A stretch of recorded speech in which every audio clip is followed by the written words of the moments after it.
जय हिंद आप सभी को। आज मैं फिर से एक मैथमेटिक्स के न्यू वीडियो के साथ फार्मूला के साथ आप लोगों के बीच आया हूँ, जिसमें मैं आज आप सभी को जो क्षेत्रमिति गणित का जो सूत्र होता है, उसका जो बेसिक होता है, मेन चीज है ना, वो आप लोगों के बीच आज मैं बताने जा रहा हूँ।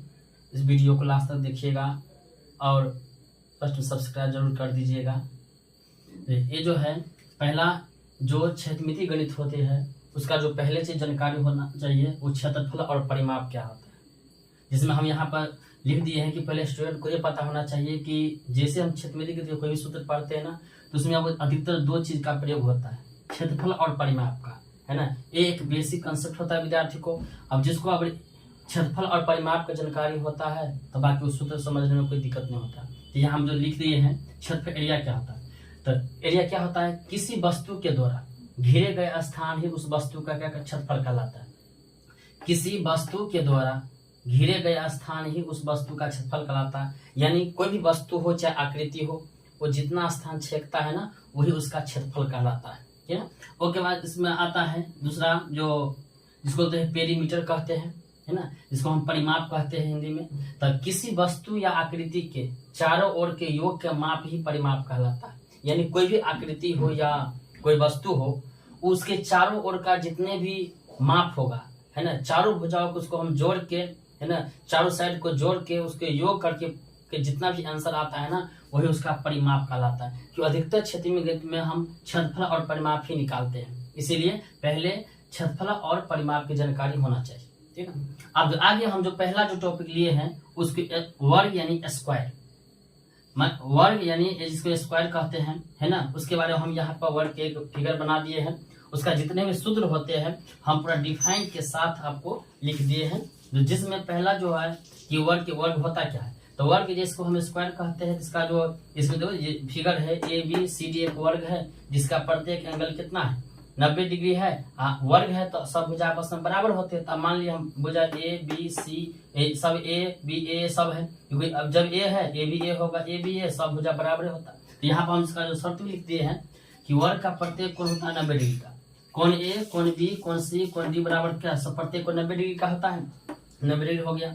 अगला जो है वर्ग का प्रत्येक भुजा आपस में बराबर होते हैं। जितने भी वर्ग है, ए बी है, बी सी है, सी डी है और जो डी ए जो भुजा है, सब भुजा आपस में क्या होते हैं, बराबर। तो यहाँ पर लिख दिए ए बी बराबर, बी सी बराबर, सी डी बराबर, डी ए बराबर, और सब भुजा माने क्या है, ए, तो यहाँ ए हो गया सब भुजा बराबर। उसके बाद जो पहला सूत्र आता है वो है वर्ग का क्षेत्रफल। तो वर्ग का क्षेत्रफल निकालने से पहले हमें पता होना चाहिए परिभाषा क्या है। किसी वस्तु के चारों ओर के किसी वस्तु के द्वारा घिरे गया स्थान ही वस्तु का क्षेत्रफल लाता है। आप देखिए यहाँ वर्ग एक फिगर है ना, ये क्षेत्रफल निकालना है। तो इसका जो चारों ओर किस्म होगा, ये वर्ग है, वर्ग में क्या होगा, एगो लंबाई होगा, एगो चौड़ाई होगा, और सब भुजा आपस में क्या है, बराबर है। तो हम एगो लंबाई ले लेंगे, एगो चौड़ाई, क्योंकि इस वर्ग में कहीं भी रखेंगे ना, तो या तो ये लंबाई छेकेगा या तो चौड़ाई छेकेगा, है ना। तो ये जो लंबाई चौड़ाई हुआ, तो इससे प्रत्येक भुजा बराबर है, तो इसलिए क्या लंबाई गुने चौड़ाई, है ना, दो गए है तो ए स्क्वायर होगा, इसी को भुजा स्क्वायर लिखते हैं, इसीलिए होता है वर्ग का क्षेत्रफल भुजा स्क्वायर होता है। उसके बाद आपको वर्ग का परिमाप। तो वर्ग का जो परिमाप मतलब क्या बताए थे परिभाषा, किसी वस्तु या आकृति के चारों ओर के योग के माप ही क्या कहलाता है, परिमाप कहलाता है। तो चारों माप, अब ये वर्ग है, चारों ओर देखिए ए बी है, यहाँ से ये यहाँ बी सी है, सी डी है और डी है, सबको योग कीजिए तो परिमाप A B plus B C plus C D plus D है। और सब भुजा आपस में क्या है, बराबर, सब ए है। तो देखिए ए सब ए बी ए है, बी सी ए है, सी डी ए भी है और क्या है, ए डी भी ए है। तो सब भुजा को जोड़ते हैं, आप कितना ए हो गया, 1 2 3 4, तो 4 ए लिख देंगे। तो 4 गुणे ए लिख सकते हैं। तो 4 गुणे तो ए क्या है, एक भुजा है, तो क्या हो 4 गुणे क्या हो गया, भुजा हो गया। तो हम लोग क्या पता है कि वर्ग का परिमाप क्या, तो 4 गुणे भुजा होता है। तो कैसे होता है 4 गुणे भुजा, आपको हम निकाल के दिखाते हैं, है ना। यही है एक वर्ग। उसका अब इस वर्ग से और क्षेत्रफल से और फॉर्मूला निकलता है, तो या तो हम लिख दिए हैं वर्ग का क्षेत्रफल क्या होता है, भुजा स्क्वायर होता है।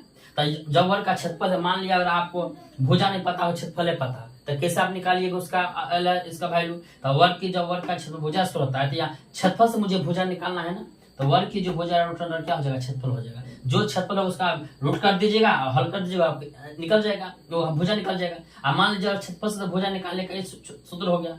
अब मान लीजिए हमें परिमाप से भुजा निकालना है, मान लिया आपको परिमाप दिया है, तो कैसे निकालेंगे, तो वर्ग का परिमाप 4 गुणे भुजा होता है, अभी हम जो निकाले हैं वर्ग का परिमाप 4 गुणे भुजा निकाले। तो ये जो वर्ग का परिमाप 4 भुजा है और मुझे परिमाप से भुजा निकालना है, तो वर्ग के जो भुजा क्या होगा, परिमाप बटा क्या हो जाएगा, आपको 4 हो जाएगा, ठीक ना। तो ये आपको हम लिख दिए क्वेश्चन में, ये जो 4 मेन सूत्र हुआ, और जो कैसे सूत्र आया आपको हम ये इसमें आपको सोल्व करके आपको बता दिया।